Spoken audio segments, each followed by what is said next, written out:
What's up, guys? It's Kristen from Anime Collective. So, Junji Ito has undeniably shaped horror manga as we know it, following the footsteps of legends like Kazuo Umezu, while also forging a path of his own, full of unforgettable series, from full lengths to adaptations and short story collections. His unique and instantly recognizable style has made him a household name among not just manga fans, but horror fans worldwide. From dental tech to one of the most prolific creators of our time, Junji Ito has had a massive impact on horror. His works are filled with highly detailed, stylized panels, unsettling atmospheres, and gore that's strangely beautiful. But there's always more to his stories than what meets the eye. Watching interviews with Junji Ito and reading his recently released Uncanny has given me a better understanding of him and his work. I've been open in the past about the fact that I was once having a hard time getting into Junji Ito, but along the line something clicked for me, and now he's one of my favorite creators. If you are someone that is struggling to get into Junji Ito, I highly recommend doing this as well, especially his episode on Urasawa no Aki no Manben. I also highly recommend reading his recently released Uncanny. He's been labeled a horror master by nearly everyone, including his publishers, and while I agree after reading all of his series, there's more to him than just that title. He comes across as this down-to-earth, likable guy who genuinely loves creating his quirky world of horrors, and this makes me love his works even more. Junji Ito's stories that are horror-filled often have a playful, campy, and imaginative side to them, often morphing from horror into comedy and social commentary.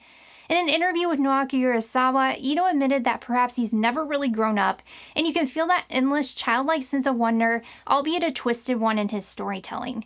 While his stories bring these bizarre, out-there terrors to life, he tells them in a way that feels oddly believable, even when they're often far beyond our usual understanding, by blending reality with the uncanny. He has this knack for making the everyday uncertainties or fears we may have feel anything but ordinary, and this is part of what makes his work so interesting. From cosmic horror to body horror, psychological and supernatural stories, and sci-fi horror, Junji Ito has explored just about every horror subgenre through his unique lens. And while reading his works, you can tell he's a true horror fan at heart. He pays homage to his influences like Kazuo Umezu, but still manages to keep his works completely original, carving out his own space in the genre like few others have before. When you see an Ito manga, it's instantly recognizable. This is just a glimpse of what Junji Ito brings to the table, but I'll let his works speak for themselves. I'll be diving into all of his series available in English, starting with his 12 short story collections, followed by his 2 adaptations, and wrapping up with his 7 full-length works.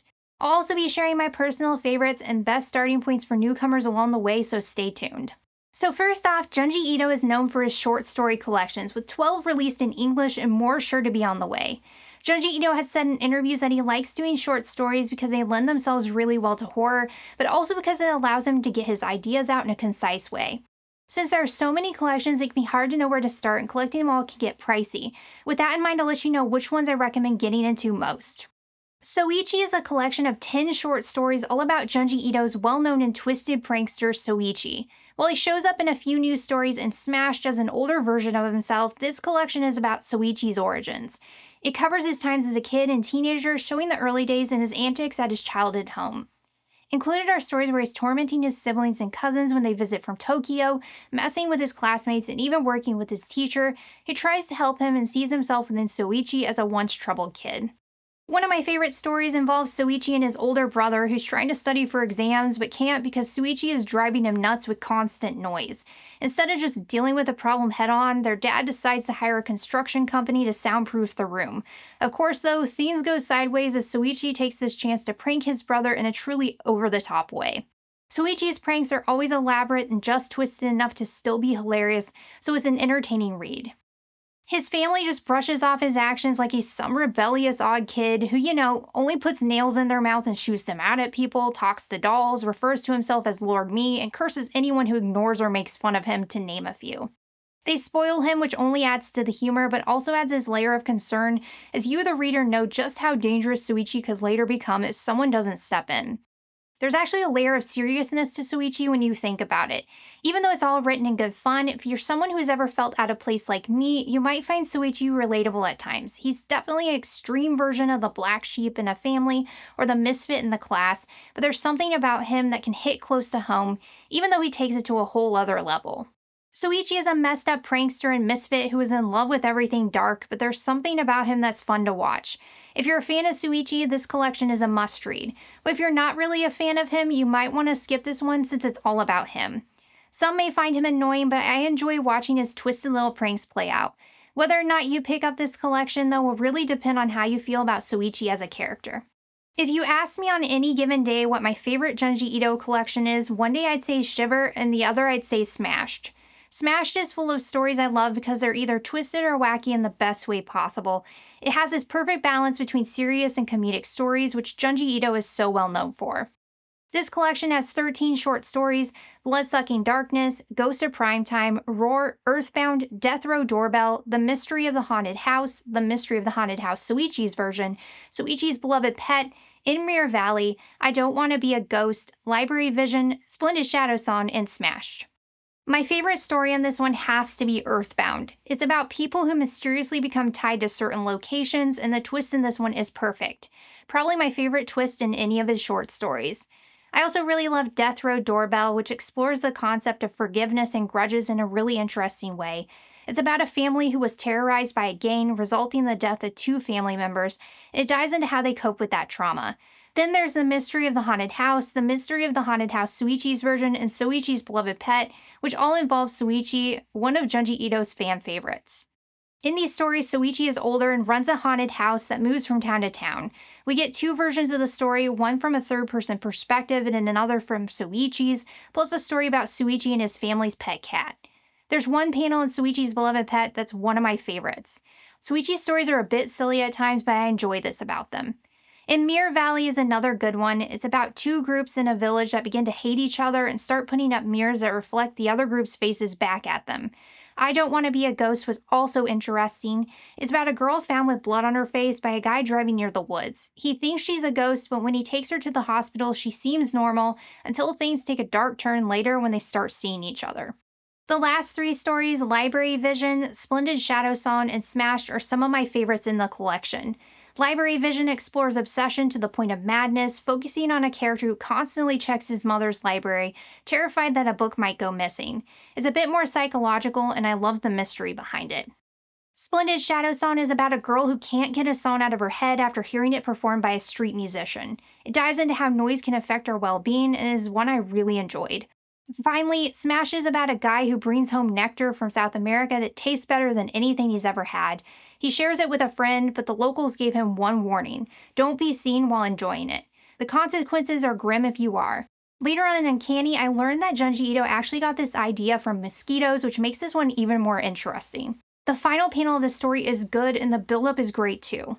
There were a few stories, however, I didn't enjoy as much as the others, but they were good, like Blood-Sucking Darkness, Ghosts of Primetime, and Roar. Blood-Sucking Darkness is about a girl with an eating disorder who meets a guy trying to help her in a pretty strange way, while Ghosts of Primetime was my least favorite of the collection. It's about a comedy duo who somehow makes everyone laugh like they're possessed, even though they aren't funny at all. And Roar is about an MC who has a vision of a flash flood that destroyed a village. They aren't bad, but they just don't hit as hard as the others, but the ones that did make this collection one of his best. Especially Earthbound is one of the best stories Junji Ito has ever written. With Soichi popping up multiple times in stories like Death Row Doorbell, Library Vision, Smashed, and Splendid Shadow Song, this collection showcases why Junji Ito is so good at what he does. Dissolving Classroom is a collection of short stories, but the first 5 focus on the same siblings, Yuma and his little sister Chizumi, who move from town to town, leaving horrors in their wake. If you're into devilish stories, these 5 are worth reading for that alone. Alongside those, there are 2 additional stories at the end, The Return and Children of Earth, which are both just about 6 pages each. They're really short but had some interesting panels. I actually like this collection, especially for the stories about Yuma and Chizumi. Yuma is this young man obsessed with the devil, and he gets some weird satisfaction out of apologizing to people, while Chizumi is an absolute terror. Their chapters have some pretty gross panels, and in Uncanny, Junji Ito mentioned he wrote these stories during a time when he was constantly apologizing to people. It was his way of expressing how annoyed he was with doing so. The final story with these 2 wrap things up nicely as well. Overall, Dissolving Classroom is a good collection, not my favorite, but definitely not the worst. I wouldn't recommend this as a first read, but if you're already a fan, it's definitely worth checking out. This next one, Shiver, collects 9 short stories plus a bonus story at the end. The stories included are Used Record, Shiver, Fashion Model, Hanging Balloons, Marionette Mansion, Painter, The Long Dream, Honored Ancestors, and Greased and Fashion Model Cursed Frame. Out of all the stories in Shiver, Hanging Balloons is my favorite. It's about these creepy doppelgangers that show up to taunt and hunt people, but the twist is that they have these massive balloon heads. The designs and artwork in this story are some of Junji Ito's best, and it's one of my favorite short stories of his. Next up for me is Shiver, which is about an accursed jade stone. Whoever owns it is cursed, and the way the curse plays out is terrifying. I also enjoyed Used Record. It's about a haunting tune on a rare record that people end up killing each other over. The reveal in this one was great. Also included is Fashion Model. It's about a fashion model, but she's not what you'd expect. She has a sinister, unique look. I really liked her character design. I also recommend reading Fashion Model before jumping into Smashed, since there's a connection to another story in that one that makes the experience even better if you read this one first. Another familiar face makes an appearance in Shiver, Tomie. She shows up in Painter, a story about a painter who becomes known thanks to his muse, but when Tomie enters the picture demanding he capture her true beauty, things as expected don't go according to plan. Painter is also available in Tomie if you pick that one up. Marionette Mansion was good too. It's about a family of traveling puppeteers, but when the father dies, one of the sons decides to live as a puppet himself. He and his family, now controlled by puppeteers in the rafters. The idea of losing autonomy and being entirely controlled by others really creeped me out. The Long Dream is about a man who has dreams that last longer and longer, some feeling like years. The thought of dreams lasting an eternity, even though they're only an instant in real life, is unnerving. Honored Ancestors was also memorable for me. It's about a girl who loses her memory, and as her friend helps her recall what happened, the horrifying events that caused her amnesia come rushing back. The body horror and imagery in this one are incredible. It touches on the idea of passing memories and hopes through generations in a terrifyingly unique way. Then there's Greased, which really grossed me out. One panel has stuck with me because it was so sickening. The story is about a family living above a barbecue shop where grease covers everything, walls, clothes, and skin. The thought of all that grease sticking to you made me feel so uncomfortable, and the imagery in this one really captures that feeling. And finally, included is a bonus story, which is an extension of Fashion Model. Shiver is one of Junji Ito's most well-rounded collections in my opinion. It has a little bit of everything that makes him such an amazing creator, from body horror and monster stories to psychological horror, social commentary, and more. There are few, if any, stories that didn't hit the mark for me, which is why I consider it one of his best. When paired with Smashed, Shiver is even better. I actually recommend reading Shiver first because there's a story in Smash that's connected to one in this collection, and reading them in that order really enhances the experience.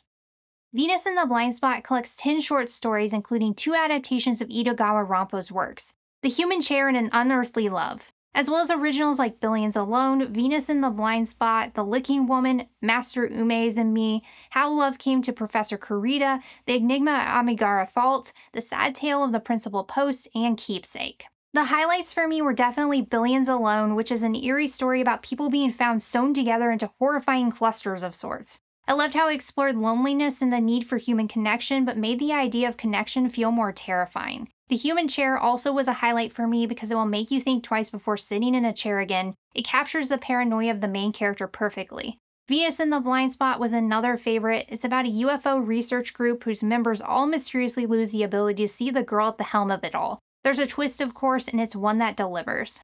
An Unearthly Love was creepy too. It's about a woman who suspects her husband of cheating after hearing him whispering affections to someone else. But when she tries to catch him, the truth is far more disturbing than she imagined.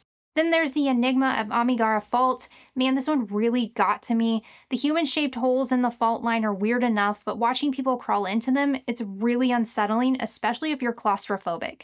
And Keepsake was a great example of a story where characters are forced to face the consequences of their actions. A man finds a baby in the grave with his late wife, and things unravel from there. I also enjoyed Master Umezu and Me. It's more personal, giving us a peek into Junji Ito's early love for Kazuo Umezu's works, like The Drifting Classroom, which is one of my favorite horror manga as well, and Cat-Eyed Boy. It was really nice seeing how those works shaped Ito and learning about his childhood experiences with manga. The other stories weren't bad either, just not as memorable for me. The Licking Woman is exactly what it sounds like. It's about a woman who licks people. This one was gross and the imagery was good. The sad tale of the principal post was super short, but I liked how it touched on the idea of living to support the ones we love in a morbid way. How love came to Professor Kurita had an interesting setup, with a misanthrope professor who belittles an admiring student, which later comes back to haunt him, but the payoff wasn't as strong as some of the other stories. All in all, Venus in the Blind Spot is a solid collection with plenty of creepy, unsettling tales. It's definitely up there for me, though I still love Shiver, Smash, Fragments of Horror, and Tombs more. That said, though, the Itagawa Rampo adaptations and stories like Billions Alone and The Enigma of Amigara Fault make this collection well worth picking up if you end up enjoying the collections I recommend later on for beginners. Up next is the Lovesickness collection, which fittingly kicks off with Lovesickness, which follows Ryusuke and his return to his hometown, where people obsess over crossroads fortunes given by random passersby. When a mysterious, handsome boy appears, tragic deaths occur, and Ryusuke tries to stop him. This was my favorite story in this collection because it highlights society's obsession with idols through a dark and twisted lens. Other standouts in this collection are the strange Hikaziri siblings, which is more slapstick, the Rib Woman, which has gruesomely beautiful art, and Phantom Mansion, which explores the concept of pain in a unique way. The art in this collection is classic Junji Ito, wonderfully gory, chilling, and beautifully detailed, so it definitely doesn't disappoint in this regard. Although I will say that Lovesickness sits somewhere in the middle of Ito's collections for me, but it's still worth reading for the standout stories alone. I wouldn't recommend it as your first Junji Ito short story collection. There are others here I'll recommend first, but if you're already a fan of his work and enjoy his short stories, it's definitely one to check out. Tombs is another release that has 9 short stories in it, including Tombs, Clubhouse, Slug Girl, The Window Next Door, Washed Ashore, The Strange Tale of the Tunnel, Bronze Statue, Floaters, and The Bloody Story of Shirosuna. I think Tombs overall is one of his strongest, and it has some of my favorite short stories by Junji Ito, including Tombs, which takes a look at what it means to truly be at peace in death, and the dangers that come with disturbing said peace. Clubhouse, which showcases group divide and groupthink in a truly effective and chilling way. It highlights what it means to be in the middle, and it's about choosing sides, and more importantly, the horrors that can happen if you don't. To me, these two were fresh ideas, and they explored human nature in a way that I found to be interesting. Slug Girl had some panels I'll never get out of my head when a creator takes something you normally find to be adorable, in my case snails, and then suddenly makes you terrified of them. It's a successful story. I can't say what scene of this one disturbed me most, but when you see it, you'll know. Washed Ashore highlighted the unknowns of the deep sea, which terrifies Brad, by the way. I find it fascinating, but man, this one sets home the idea that we really don't know what's within the deep sea. The weakest stories for me in this collection were The Window Next Door and Bronze Statue, which highlights the concept of beauty and one of the characters' pursuit of it, but the others I mentioned, along with Floaters, which showcases our fear of our deepest secrets being out there and known in a mortifying way. I really enjoyed that one, as well as The Bloody Story of Shirosuna, which was an out there yet well-executed tale about a town whose people are all anemic and a young doctor who goes there to investigate. The horrors he finds there wrap this collection up in a nice way. Overall, Tombs is one of his stronger outings in the short story department. Still not as good as Shiver or Smash, but it's up there with my top stories being Tombs, Clubhouse, Slug Girl, and Floaters. Deserter is one of the more recent collections from Junji Ito, featuring some of his earliest works from as early as 1987, just after the release of his first published work, Tomie. It includes 12 short stories: Biohouse, Face Thief, Where the Sandman Lives, The Devil's Logic, The Long Hair in the Attic, Scripted Love, The Reanimator's Sword, A Father's Love, Unendurable Labyrinth, Village of the Siren, Bullied, and Deserter. As someone who's read all of his works, it was amazing to see the beginning of his career, how much he's grown over the years, and those early glimpses of the genius he would become, all while enjoying some great stories. The ones that really made this collection worth reading for me were The Long Hair in the Attic, Where the Sandman Lives, A Father's Love, Scripted Love, Village of the Siren, Bullied, and Deserter. The Long Hair in the Attic is about a girl who grows her hair long for a boy, and the hair ends up kind of growing a mind of its own. The imagery in this one is incredible. Where the Sandman Lives is a grisly tale showcasing the early days of Junji Ito's body horror. A Father's Love stuck with me because it tackles the pressure of living up to your parents' expectations, and how sometimes parents try to live out their own failed dreams through their kids, even when the kids want something completely different. Scripted Love is a unique and creepy breakup story about a playboy who sends videos of himself to the girls he breaks up with. It's weird, but of course, this one has some unexpected consequences. Village of the Siren is one of those remote village cult worship stories, which I'm always into, and it had some great ideas. Bullied really got under my skin too. It's about a girl who has two sides, one sweet and innocent, the other sadistic and cruel, and the ending is just chilling. And then there's Deserter, which follows a deserter being harbored by a family who secretly resents him and makes him think the war is still going on. The twist in this one really got me too. Some of the others, like Face Thief, which is about a girl who steals other girls' faces, and Unendurable Labyrinth, which looks at the dangers of devout faith, were still good but didn't hook me as much as the others, while Biohouse and The Reanimator's Sword were the ones I liked least in the collection. One thing that really stood out to me about this collection, though, was getting to see how much Ito's artwork has improved over time. You get to see where he started, and it's amazing to see how far he's come since then. If you're new to Junji Ito, this wouldn't be the first collection I'd recommend, but if you're already a fan, it's definitely one you need to read. Next is Alley, which is a collection of 10 short stories including Alley, Descent, The Ward, The Inn, Blessing, Smokers Club, Mold, Town of No Roads, Memory, and Ice Cream Bus. My favorites in this collection are Alley. Its final scene genuinely creeped me out, Blessing for its unique take on the fear of letting go, and Descent, which dives into the dark side of obsession and overworking oneself, and Blessing, which explores our fear of letting go, but also the persistence that one has for the one they love. The guy in it keeps trying to get a father's blessing to marry his daughter, and picturing being in his shoes made it feel like a nightmare. Plus, it has a nice twist at the end. The ward had some unique monster designs too, and there was something about the hospital setting that made it eerie for me. Alley is one of Junji Ito's stronger collections. While I still rank Shiver, Smash, Fragments of Horror, and Tombs higher overall, this one has plenty of standout stories and some panels I'll never forget, especially from Alley, Descent, Blessing, and The Ward, and Mold for that matter. For some reason, I've always been terrified by mold and I'm a clean freak, so Mold made me feel uncomfortable, but if I had to pick the one that stuck with me most, it would be Alley. That's the thing about Junji Ito that I feel is pure genius, but it's also the reason that some people may struggle to connect with some of his short stories. Unless you are disturbed or scared by the particular concept or element of human nature that he's exploring, it may not affect you as much as it would someone else. But as seen in the exploration of his story so far, he explores a lot of ideas, so there's sure to be something that will chill you or haunt you along the way. As always, though, I don't think horror has to be scary to be good. Many of Junji Ito's stories are good because they have a deeper meaning behind them. But if you are in search of something that will make you feel uneasy, keep this in mind while reading. Fragments of Horror contains 8 short stories: Futon, Wooden Spirit, Tomie Red Turtleneck, Gentle Goodbye, Dissection Chan, Blackbird, Magami Nanakuse, and Whispering Woman. My favorites are Tomie Red Turtleneck, Gentle Goodbye, Blackbird, and Dissection Chan. Gentle Goodbye offers a twist where a family's loved ones remain as afterimages, giving them more time to grieve. Blackbird follows a missing hiker who survives thanks to a mysterious woman feeding him strange meat, but of course there's more to this story than meets the eye. Dissection Chan is about a girl obsessed with dissections, eventually desiring to be dissected herself. The panels are gruesomely beautiful. Overall, Tomie stood out the most for me though. It's a well thought out story with amazing panels to match, and the thought of having to hold your head on made me feel deeply uncomfortable. I also enjoyed Whispering Woman, which tells the story of a girl plagued by indecision and a woman who helps her manage life. It touches on overwork, abuse, and the lengths people go to ensure the well-being of their loved ones. Futon, on the other hand, was great, though not the strongest. I liked his portrayal of a man becoming a hikikomori due to the horrors he sees and the consequences of his actions, which come back to haunt him. The 2 stories I didn't enjoy so much were Magami Nanakuse and Wooden Spirit. Magami Nanakuse follows a fan obsessed with an author who's fascinated by ticks, but it didn't have the same impact as the others, and Wooden Spirit was about a woman who was essentially infatuated with a house, and it fell into the bizarre for the wrong reasons category for me.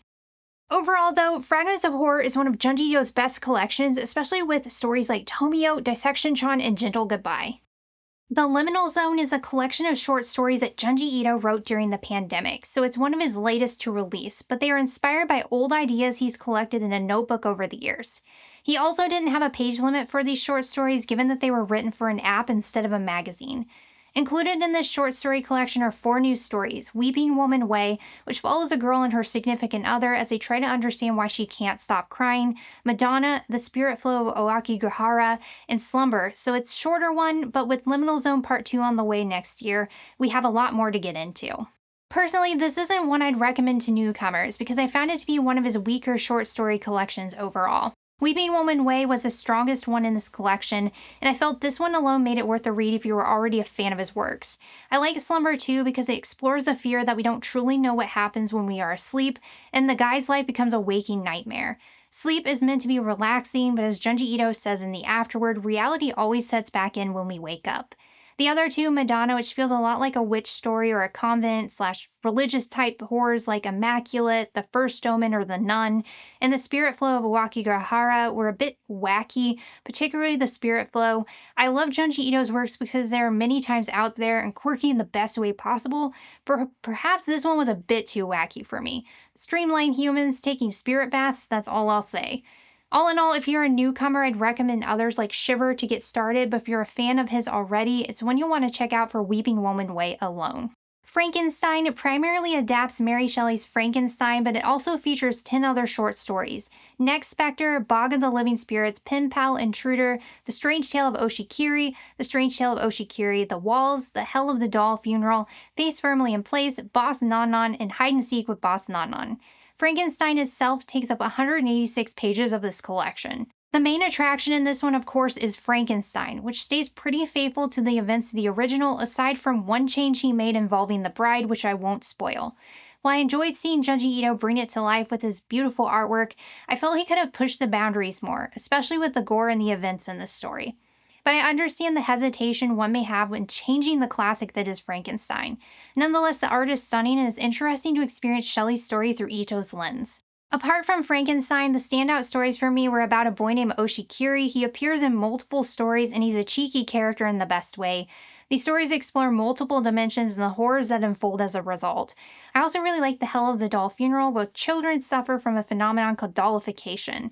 The concept was creepy, the panels were amazing, and though it was only 6 pages, it left me wanting more. It's a story I'd love to see expanded into something longer. All in all, if you're a fan of Frankenstein and want to see Junji Ito's take, this collection is worth reading. If not, since it makes up the majority of this collection, there are other story collections I'd recommend getting into first. Alright, so that's it for the short story collections. Next, we'll take a look at Junji Ito's adaptations and full-length releases. While Frankenstein Junji Ito's story collection is a partial adaptation with Frankenstein, given that it collects other short stories, these next two, Mimi's Tales of Terror and No Longer Human, are full adaptations. Mimi's Tales of Terror is based on a collection of urban legends from Shin Mimibukuro created by Hirokatsu Kiyahara and Ichiro Nakayama.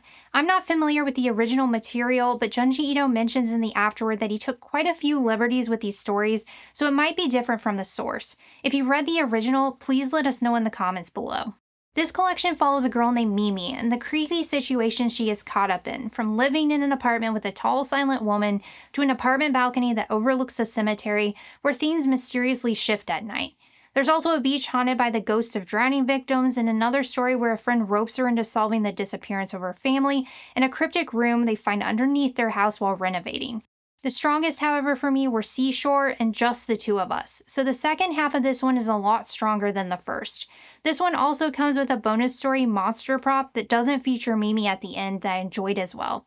It's about a group working to make the next scariest horror prop for a haunted house, and it has a chilling ending. What's cool about this one is that the characters are the same throughout. Mimi, her friends, her neighbors, and as she moves, travels, and meets new people, the settings change, which keeps things interesting. Mimi always seems to attract the supernatural, which makes for some entertaining stories. I like that she isn't always the one haunted, sometimes it's the people around her, which adds some unpredictability as well. I enjoyed Mimi's Tales of Terror, but if you're new to Junji Ito's adaptations, I'd recommend No Longer Human first, but this one is a fun read.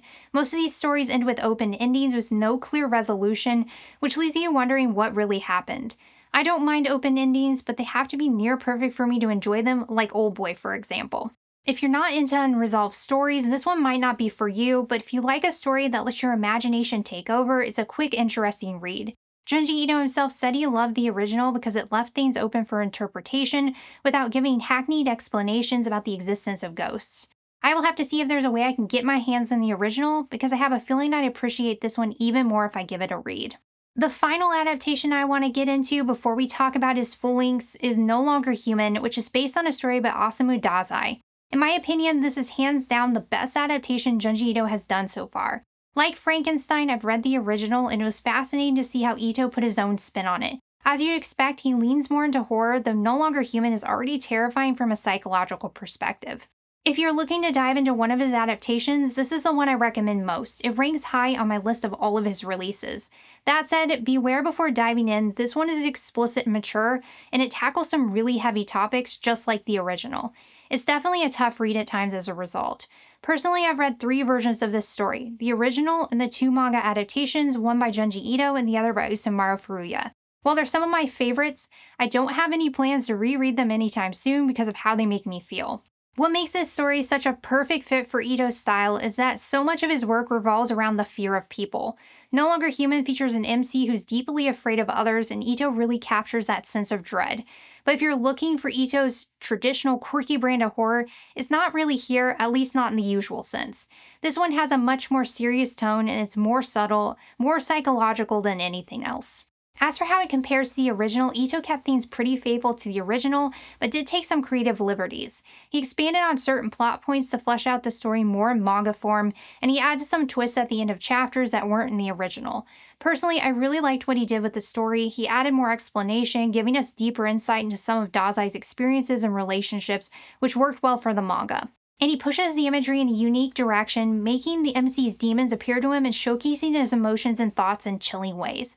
The way he portrayed Oba being haunted by the ghosts of his past was a nice touch. Dazai's original leaves a lot of things open to interpretation, and since it's a semi-autobiographical work, it's pretty heavy. Junji Ito keeps its tone but added more, making it so readers don't always have to read between the lines. If you're curious about the original, I highly recommend it. It's one of my favorites, but if you're wondering if you need to read it to enjoy Ito's adaptation, you do not. No Longer Human really plays into that fear of people concept that Junji Ito is so well known for, and I appreciate how different this series feels within his body of work. If you're looking for a more long-form story from Junji Ito that has a literary feel thanks to it being an adaptation, while also diving deep into the darker, seedier side of humanity, this one is definitely worth the read. Next, I want to go over what I consider to be Junji Ito's full-length or long-form works. Starting with Tomie, which follows, Tomie, a femme fatale and immortal succubus with long black hair and a beauty mark under her left eye. She can seduce just about any man, even drive them to murder, usually resulting in herself as the victim. The unnerving part, though, is that no matter how many times she's killed, Tomie always comes back. She's that quintessential horror character you just can't kill, multiplying and regenerating endlessly. She can even infect other women, taking them over until she snuffs out every resemblance and cell that made them them. From a design and concept standpoint, Tomie is an amazing character, and the gore in her story is some of the best Junji Ito has ever drawn. The way she comes back and the twisted ways her lovers try to kill her are all messed up, but the artwork is just beautiful, especially in the later chapters. Tomie highlights humanity's desire to love and how that love can twist into deadly obsession, but it also shines a light on the ickier parts of human nature, her self-absorption, her need to be doted on like a deity. She demands the best, wants to eat the best, and believes no one is better than her. This makes for some really interesting, surprising stories. The way she seduces her lovers and how their obsession unfolds is different every time, depending on their personalities and the nature of their relationship with her, whether it's a boyfriend, a father figure, or even a young boy she tricks into thinking she's his mother. The original Tomie short story was submitted for the Umezu Awards 37 years ago, so you'll notice the artwork in those first 34 pages, and even the chapter that follows, looks different from the later chapters. Keep in mind that Tomie, the first chapter, was Junji Ito's first published work back in 1987, but as you read on, you really see his art improve drastically after those initial chapters. Some of the later stories were written as late as 2001, so you really see his skills evolve over time, especially in this deluxe edition. The deluxe edition is an absolute tome, by the way, with over 752 pages. It includes the original Tomie, plus Tomie Part 2 and Tomie Zen, which were released in Japan, so it's the most complete release you can get in English. Tomie is easily one of Junji Ito's most interesting characters, and the horrors that surround her, as well as what happens to her and those around her, are some of his best work. She's one of my favorites, so it goes without saying that I highly recommend this one. That said, I still think Uzumaki is the best starting point for beginners when it comes to his full-length originals, but Tomie is an absolute must-read. This next one, Uzumaki, is one of Junji Ito's most recognizable and popular works, and for good reason. It's his best full-length series in my opinion. The story follows a young girl and her family as they become obsessed with spirals, a phenomenon that begins to consume their entire town, leading to disturbing disappearances and deaths. What makes Uzumaki my favorite is how it masterfully captures the descent into madness. It's packed with drama and suspense, focusing more on psychological horror, and it is deeply unsettling. The story's episodic moments tie into a larger, overarching narrative, and Ito's creepy, detailed art style is at its very best here. Uzumaki is this amazingly weird, messed up, yet incredibly original story that's in a league of its own. It's truly one of the best in horror, not just horror manga. I recently featured Uzumaki in my horror manga recommendations video, so if you're looking for more recommendations, be sure to check that out too. Gyo is about a couple who finds themselves fighting to survive against an undead fish with legs. With the help of his scientist uncle, the main character starts to uncover the mystery behind these creatures. But as they dig deeper, the invasion grows worse, and sea creatures of all kinds begin taking over the land, leaving behind a stench so foul it's called the Death Stench. It's one of the most unique takes on what I describe as a zombie apocalypse, and Junji Ito has mentioned that the idea came from his fear of sharks. The thought of sharks being able to walk on land made them all the more terrifying for him, and I agree, there's something really unsettling about things or creatures doing things they're not supposed to do. That adds a lot of tension in this series, but honestly, Gyo is more wacky than anything, and I mean that in the best way possible. There are elements of comedy horror here. The outlandish explanations and events are so uncanny, yet somehow believable because of how Junji Ito unfolds this story. Like I said in my best horror manga video, I don't think horror has to be scary to be good. You've got fun, outlandish titles like The Cabin in the Woods or Shaun of the Dead, and zombie stories can really fall into this category. Gyo fits in here because it's wild, fresh, and fun to read, but the stakes for the characters are still there. When you really think about what becomes of the world in this story, it's unsettling. The stench of these creatures, which is described as the smell of a dead body, really gets under my skin, especially as someone with a strong sense of smell. Is it silly at times? Yeah, it definitely is, but that's part of Junji Ito's charm as a creator. He comes up with these wild ideas, and with Gyo, it really worked for me. It's one of the most unique apocalypse type stories out there, and I loved the ending as well. While it's not his best full-length work, I'd say Uzumaki takes that title, and I even enjoy Tomie more as well, but it's still one you need to read if you're looking to be surprised by jaw-dropping reveals. It's the kind of series where if I showed you out-of-context panels, you'd be like, what in the world is that? And you'd want to read it just to find out. Junji Ito's Cat Diary Moo is such a fun and heartwarming story, and as someone who has two beautiful babies who I love more than anything, Mikazuki and Mai, I loved reading it. Junji Ito absolutely nailed what it's like to have cats, from their little quirks to how they sit, sleep, and the expressions they make. It made me laugh a lot because I could picture my own little ones in these moments. I do want to note that this one isn't a horror and is quite different in a good way for Junji Ito, since it dives more so into comedy and personal elements of his life. Junji Ito does initially depict Yon as having a creepy face, which he later comes to love, and as a self-proclaimed dog person, he was kind of scared at first of what having cats would be like. I love how he invites us into his life, whether it's through his short story collections, interviews, or stories like this one. Moo is yet another glimpse into his world. You see him working with the cats lounging under his chair, and there's even a funny moment when he's sleep-deprived after a night of working and imagines Yon as a slug and more. But what makes this story so special is that it's really about Junji Ito, his wife Ako, and their two cats Yon and Moo. It's heartwarming and hilarious, and the afterwards and interviews give you even more insight into how he became a cat person, his daily life, and his work. Ako's letter at the end was touching to read as well.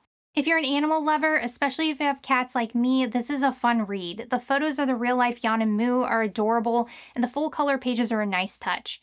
Junji Ito might be a master of horror, but he is great at writing comedic series as well, and it's stories like Yon and Moo that show another side of him that makes me love his work even more. There's a standard edition as well as a collector's edition, which have details that glow in the dark, by the way, if you're looking to pick it up. Like Remina, Censor is one of Junji Ito's cosmic horror titles, and it's one of his later works, released in Japan in 2018. The story follows Kyoko, a woman who feels an eerie pull toward Mount Sengoku. There she meets a man who claims he's been waiting for her and invites her to a nearby village. But this village is far from ordinary. It's covered in volcanic glass fibers that shimmer like gold. At night, the villagers have this strange custom of staring at the stars, and that's when things start to get weird. For me, Censor is one of my least favorite Junji Ito works. I like the concept it tackles, especially how it explores the vastness of the universe and the meaning of existence, but it kind of loses its way. Some parts felt disjointed, and at times I felt like I was reading an entirely different story, especially in the chapter with the bugs. Good ideas alone, but together they kind of felt odd. That said, I did find the cult elements to be interesting. Initially, I thought maybe I just needed to revisit Censor to grasp it better, but after reading the afterword and giving it a second read, I understood why it felt off. Junji Ito admitted that the characters got away from him and he started adding things as the story progressed. It's kind of like the cart got ahead of the horse. Because of that, Censor felt like it lacked the tight focus you see in his other works, but it still has some great ideas. Cosmic horror is often open to interpretation, and I did enjoy the overall theme of exploring psychic powers and humanity's place in the universe. That said, I wouldn't recommend this as the first title to pick up. I'd go with Uzumaki first, then Tomie or Gyo if you're looking for full-length stories. But if you're into cosmic horror and are already a fan of his work, Censor might be worth a read. That said, I still think Remina is a better story overall if you're looking for a Lovecraftian type tale. But if you're already a fan of Junji Ito's work and want more, Censor is a nice added bonus, especially with its beautiful artwork. Black Paradox follows a group of people who meet online planning to enter a forest with no intention of returning. The characters Maruso, Taburo, Piton, and Barachi each have different reasons for seeking the other side. Maruso senses something bad is coming her way and wants to avoid it. Taburo is bored with life and haunted by encounters with his doppelganger. Piton feels inferior to a robot modeled after him, and Barachi wishes to rid herself of a birthmark that covers half of her face. I especially enjoyed the group dynamic in this one with characters that have differing motivations and personalities that add a lot to this story. It's quirky but grounded thanks to its message and the themes it explores too. This series quickly shifts into something entirely different as you read on, exploring themes like the afterlife, the human soul, and humanity's insatiable need to innovate and discover new and renewable resources, and how those endeavors can lead to unexpected consequences. It's also one of Junji Ito's best when it comes to social commentary, especially when it comes to human nature, from greed to our need for understanding, even offering insights into the age-old question, where do we go when we die? Black Paradox surprised me. It's a quick read that can easily be finished in one sitting and is well worth it in my opinion. While it's not as long or fleshed out as Gyo, Tomie, or Uzumaki, this one still holds a special place for me. If you're a lover of sci-fi and horror and someone who enjoys social commentary, Black Paradox is one you need to check out. With titles like Remina and Censor, it's no surprise that Junji Ito is a big fan of cosmic horror, with H.P. Lovecraft being one of his influences. That said, it's something he's visited time and time again in his works, with Remina being one of his full-length series. Remina is about a girl who has a scientist father that discovers a planet which appears to be headed to Earth light years away, but the horrors that await may be much closer than they think. Her father decides to name the star after her, which puts her in the limelight as a celebrity of sorts, but as soon as things start to go wrong, the world starts to blame her for the horrible events that come to pass. I think this one does an amazing job at showing how humanity places blame and wrongfully victimizes people, especially those in the limelight, like a witch hunt of sorts. When something scary happens, people want to look for a reason as to why it's happening to them, and they attempt to place a known to an unknown to better understand or cope with it, and this is what Remina explores through its cosmic lens. It has some truly stunning panels, especially the images that depict Remina as a martyr and the planet Remina as well. It reminds me partially of Annihilation, part H.P. Lovecraft, but it also has that classic Junji Ito flair. That said, if you're new, I'd recommend picking up Uzumaki first, but if you're already a fan, it is a must-read, especially if you're a fan of cosmic horror. Now that we've gone through all of Junji Ito's series released in English so far, where's the best place to start? I'd say Uzumaki if you're looking for a long-form story, and for your first short story collection, I'd recommend Shiver, but I also highly recommend Fragments of Horror or Tomb's Junji Ito story collection, so you can't really go wrong if one of these sounds interesting to you. If you end up reading Shiver, though, after knowing what I know now, I would recommend reading Shiver, then Soichi, then Smashed in that order. Shiver has a fashion model story that makes reading Soichi even better, and Shiver and Soichi have stories that make reading Smashed even better. I recommend all three, they're amongst my tops. I also want to mention that there is a Tomie story in Shiver which is also in the Tomie Deluxe, and while it probably won't spoil anything for you if you read it first, if Tomie is on your must-read list, which I recommend it be your second or third of his long-form stories after Uzumaki, I'd say read Tomie before Shiver. If you're on the fence about reading Tomie, then go ahead and read Shiver, it might just convince you otherwise. It's definitely not required you read Tomie before Shiver though. When it comes to adaptations, I highly recommend No Longer Human, especially if you're a fan of novels. It's a great entry point, though keep in mind it's quite different from his other works. I still believe Uzumaki is the best representation of what you're in for with Junji Ito's body of work though, and it's his best in my opinion. Beyond those, I recommend Ally, Gyo, Black Paradox, and Venus in the Blind Spot. If you're into sci-fi, Black Paradox is a great pick. If you love wacky zombie-style horror, Gyo may be up your alley. And both Venus in the Blind Spot and Ally are great short story collections, and I think they're amazing reads. If you get hooked on Junji Ito, definitely dive into his other works because he's one of those creators where people have different favorites. He explores so many themes and genres that there's bound to be something else that grabs your attention. I know this has been a long video, but I really wanted to be as thorough as possible here. I genuinely love these titles, and I wanted to take the time to explain why Junji Ito is a one-of-a-kind creator. He's talked about all the time as one of the most prolific horror manga creators, but it's for good reason. He comes up with the wildest ideas and makes us feel fear in fresh, unexpected ways, and I can't wait to see what he does next. Speaking of what's next, Liminal Zone Volume 2 is on the way, and we learned from Uncanny that the Moan short story collection is expected in 2025. There's also Stitches and Betwixt, but I didn't go into detail on those because Junji Ito only did the artwork for Stitches and the cover art for Betwixt. But if you're looking to experience more of his art, especially with Stitches, definitely check them out. Oh, and I almost forgot, be sure to check out Uncanny. It goes into Junji Ito's background, his process for creating manga, and insights into his works. It just came out and I recently finished reading it. If you're a fan of Junji Ito and want to learn more about him and his creative process, this is a really interesting read. Anywho, that's it for the video, guys. What are your favorites by Junji Ito? Let me know in the comments. If you're looking for more horror manga to get into, definitely check out my best horror manga video as well. Thanks as always for watching, and I'll see you all next time.